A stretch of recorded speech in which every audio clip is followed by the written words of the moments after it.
जय श्री राम, जय हनुमान, जय बागेश्वर धाम। नमस्कार दोस्तों, स्वागत है आप सभी का हमारे इस यूट्यूब चैनल में। दोस्तों, आप अपने जीवन काल में कुछ नया सीखने की चाह रखते हैं तो दोस्तों चैनल को सब्सक्राइब कर दें। साथ ही दोस्तों वीडियो को एक प्यारा सा लाइक जरूर करें और कमेंट बॉक्स में जय श्री राम, जय बागेश्वर धाम जरूर लिखें।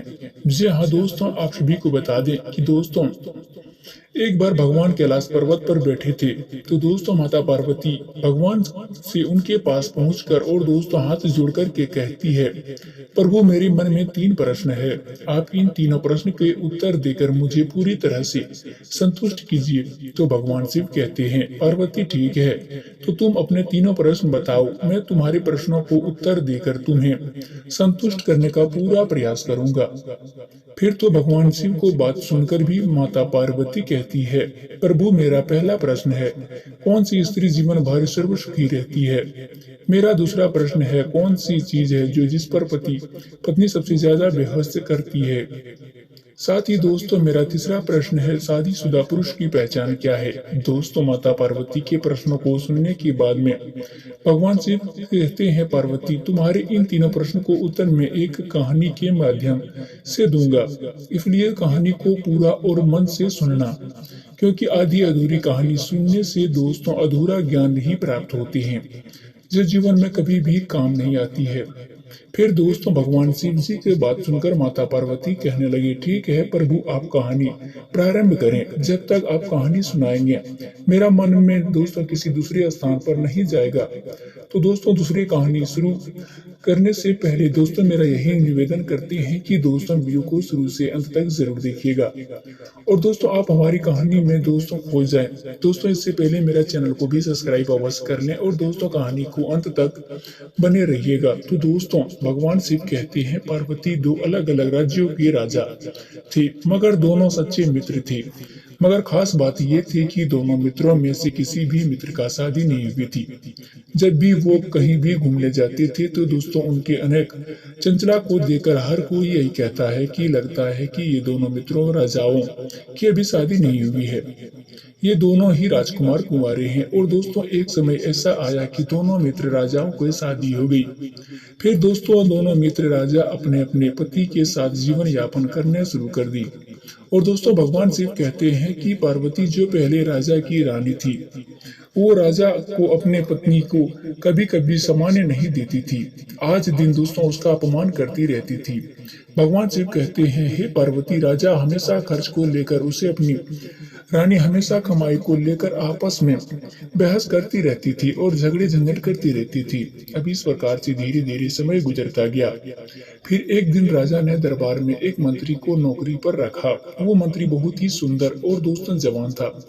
बस फिर दोस्तों क्या था, पहले राजा की जो रानी थी दोस्तों, वो रानी मंत्री से प्रेम बढ़ा दिया। फिर दोस्तों एक दूसरे से छिप करके भी मुलाकात करने लगे। जब फिर ये बात राजा को मालूम पड़ी तो मेरी रानी पत्री से दोस्तों मंत्री से प्यार करती थी। तो दोस्तों फिर राजा ने मंत्री को अपने रानी को दोनों पर सूली पे चढ़ा करने का हुक्म दे दिया।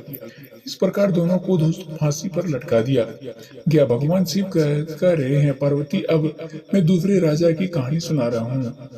एक बार दूसरे राजा छत पर टहलने चला गया। बस टहलते टहलते दूसरे राजा की नजर महल के नजदीक के दोस्तों घर के छत पर पड़ी। तो दूसरे राजा ने क्या देखा, एक सुंदर स्त्री छत पर दोस्तों कपड़े सुखा रही थी। मगर राजा मन में विचार करने लगा कि दोस्तों आखिरकार हमारे शहर में इतनी सुंदर स्त्री ये कौन है। फिर राजाओं दोस्तों बंदी को बुलाया और कहा, स्त्री जो छत पर कपड़े सुखा रही है ये कौन है। भगवान शिव कहते हैं, पार्वती। फिर राजा की बात सुनकर के बंदी ने कहा, महाराज ये आपकी मंत्री की पत्नी है। फिर तो दोस्तों उस सुंदरी के बारे में जानकर के राजा छत से नीचे उतर गया। लेकिन उस मंत्री के पत्नी के दोस्तों फिर उसका दिल आ गया, यानी उस सुंदर स्त्री को अपना राजा प्यार कर बैठा। अब दूसरा राजा अपने मंत्री के पत्नी से मुलाकात करने के लिए मन ही मन में उपाय सोचने लगा। तभी उसका मन में एक विचार आया कि वो अपने मंत्री को किसी कारण से अपने पड़ोसी मित्र राजा के यहाँ पर भेज देगा और वो जब चला जाएगा तो दोस्तों फिर मुझे पूरा मौका मिलेगा। फिर दोस्तों मैं उस मंत्री की पत्नी को ऐसी भी करूंगा। साथ ही दोस्तों भगवान शिव कहते हैं, पार्वती पार्वती फिर ऐसा मन में विचार करके वो राजा जो था एक पत्र लिखता है और वो मंत्री को देकर कहता है कि तुम इस पत्र को लेकर दूसरे राज्य में मेरा मित्र को पहुंचाओ, उसे देकर के आओ और दोस्तों उसका जवाब भी साथ ही लेकर आना। भगवान शिव कहते हैं पार्वती फिर मंत्री को पत्र को लेकर उस राजा की आज्ञा पाकर वहां से वापस अपने घर आता है। भगवान शिव कहते हैं पार्वती की पत्नी पत्नी बहुत ही सुंदर एवं पतिव्रता स्त्री थी। वो हमेशा अधिक से अधिक समय अपने पति मंत्री यानी कि दोस्तों की सेवा में व्यतीत करती थी।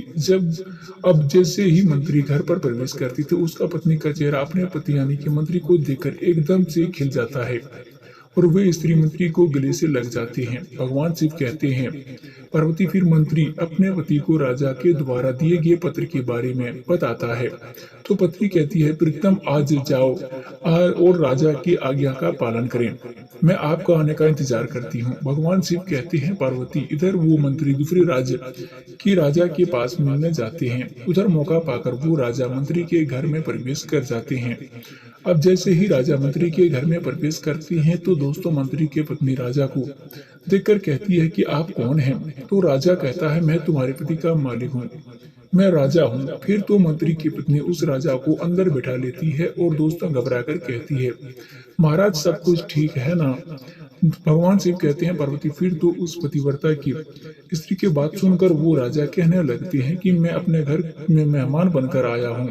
फिर तो मंत्री का दोस्तों पति कहने लगी महाराज ये सब कुछ ठीक नहीं लग रहा है कि आपका नियत में खोट नजर आ रही है। भगवान शिव कहते हैं पार्वती फिर इस प्रकार उस पतिव्रता स्त्री को बात सुनकर राजा नाराज हो जाते हैं और कहता है तुम नहीं जानती मैं राजा हूँ, तुम्हारे पति को नौकरी से निकाल दूंगा, दर दर भटकता जाओगे, मैं तुमसे प्यार करने लगा हूँ, अब तुम्हें बकवास किए जा रही हो। भगवान शिव कहते हैं पार्वती इस प्रकार की राजा की बात सुनकर वो प्रतिव्रता स्त्री कहने लगी महाराज आप विद्वान कहते हैं कि शेर चाहे कितना भी तेज भूखी क्यों न हो मगर वो मुर्दार को नहीं खाता है। महाराज आप उस कटोरी के पानी पीने के लिए आए हो जिसमें आपका नौकर यानी मंत्री ने पानी पिया है।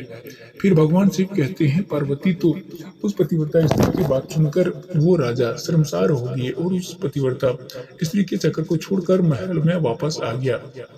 पार्वती जिस दोस्तों समय पर राजा मंत्री के घर में वापस आया तो उसकी एक जूती मंत्री के घर पर ही रह गई और उधर मंत्री जब घर से थोड़ी दूर पर ही निकला था तो उसके बाद याद आ गया कि वो राजा के द्वारा दिया हुआ पत्र अपने घर पर ही भूल गए हैं।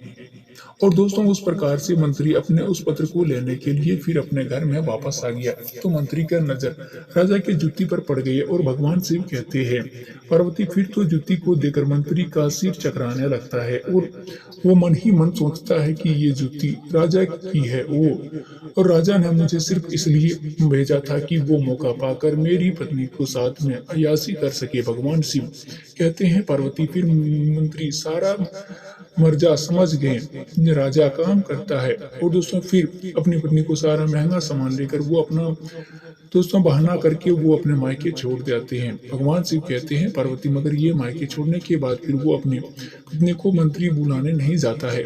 उधर जब काफी समय होता है तो मंत्री की पत्नी वर्ता स्त्री में सोचती है कि जरूर कुछ दाल में काला है जिसकी वजह से मेरे पति दोस्तों मुझे बुलाने नहीं आ रहे हैं और बहाना बनाकर मुझे मेरे मायके यहाँ छोड़ गए हैं। भगवान शिव कहते हैं पार्वती फिर तो वो मंत्री के पति अपने भाई के सारे दोस्तों बात को बताकर वो मंत्री का साला राजा के पास न्याय दिलाने के लिए जाता है जिसके पास वो मंत्री नौकरी करते हैं। भगवान शिव कहते हैं पार्वती अब मंत्री के साले ने जो मंत्री से बात कही है तो मंत्री ने अपनी पत्नी से जाकर बात की और कहा मुझे राजा के साथ की अय्याशी करके मेरे विश्वास को तोड़ा है, मैं तुम्हें कभी बुलाने नहीं आऊंगा। भगवान शिव कहते हैं पार्वती उधर जब कैसे भी बात नहीं बनी तो मंत्री के साले ने राजा से गुहार लगाई। फिर राजा ने दरबार लगाई और दोस्तों राजा ने मंत्री से कहा तुम अपने पत्नी को उसके मायके छोड़कर आओ और वो मंत्री ने जवाब दिया महाराज जब मैं एक दिन आपके घर पहुंचा तो मैंने घर के अंदर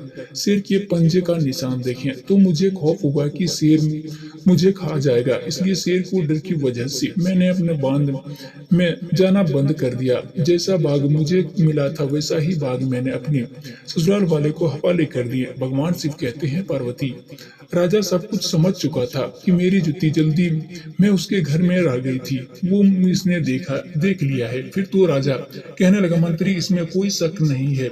शेर तुम्हारे बांध में गया था, लेकिन ना तो वो बांध में जाकर अपने असर को छोड़ सका और ना ही कोई पत्ता तोड़ सका और ना ही कोई फल भी खा सका। बस केवल वहां पर कुछ देर रुका और फिर मायूस होकर वहां से लौट आया। मैं भगवान शिव कसम खाकर कहता हूँ, तुम्हारे बांध दो भाग में चारों ओर इतनी मजबूती दीवार है जो कि कोई तोड़ ना सके। तुम्हारी पत्नी एक पतिव्रता स्त्री है, जाओ उसे लेकर के आओ। भगवान शिव कहते हैं, पार्वती, राजा की बात केवल मंत्री ही समझा। दरबार में और भी बैठा दरबारी जन कोई भी नहीं समझ सके आखिर क्या मंजरा और ना ही जान सके क्या फैसला दिया। फिर तो राजा की बात सुनकर वो अपनी पत्नी को गर्व हुआ और वो हमेशा के लिए खुशी देने का वचन भी दिया। जी हाँ दोस्तों, यह ज्ञान अगर आप सभी को समझ में आ गई हो तो दोस्तों वीडियो को एक प्यारा सा लाइक जरूर करें और कमेंट बॉक्स में जय बाबा बागेश्वर धाम जरूर कमेंट करें। और दोस्तों, अभी तक चैनल को सब्सक्राइब नहीं किया है तो दोस्तों चैनल को सब्सक्राइब कर दें। धन्यवाद।